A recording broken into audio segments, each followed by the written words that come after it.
చూడండి ఒకసారి కష్టపడి చేస్తే ఎందుకు ఇట్లా అవుతుంది. మేము కొత్త మైక్ తీసుకున్నాం, మస్తుంది మస్తు మస్తుగా బాలే ఆలుగడ్డలు మంచిగా కొంచెం ఉప్పును యాడ్ చేసుకొని 2 విజిల్స్ వచ్చేదాకా పెట్టుకొని ఇలా తురుముకోవాలి. చూపించిన స్టెప్స్నే ఫాలో అవుతున్నాము. రెడ్ చిల్లీ ఫ్లేక్స్, ఉప్పు, జీరా వేసుకొని బాగా కలుపుకోవాలి. కానీ లై అనిపిస్తుందని కొంచెం నూనె యాడ్ చేసినాం.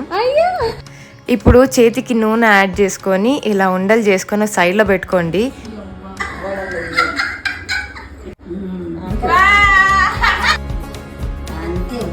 ఇద్దరం కలిసి బిల్డింగ్ మీదకి తీసుకెళ్తున్నాము ఎండబెట్టనికే.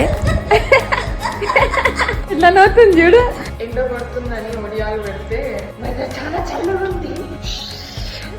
చూడండి ఒకసారి కష్టపడి చేస్తే ఎందుకు ఇట్లా అవుతుంది. అయ్యయ్యో 4 గంటల తర్వాత మాస్క్ పెట్టుకొని మళ్ళీ ఇద్దరం కలిసి పైకి ఎక్కితే చూస్తే కాస్త ఎండినాయి. బట్ రేపటికి పెట్టుకోవాలి మనము. ఈ రోజు పొద్దున ఎండిపోయినాయి. చాలా బాగున్నాయి. బాయ్.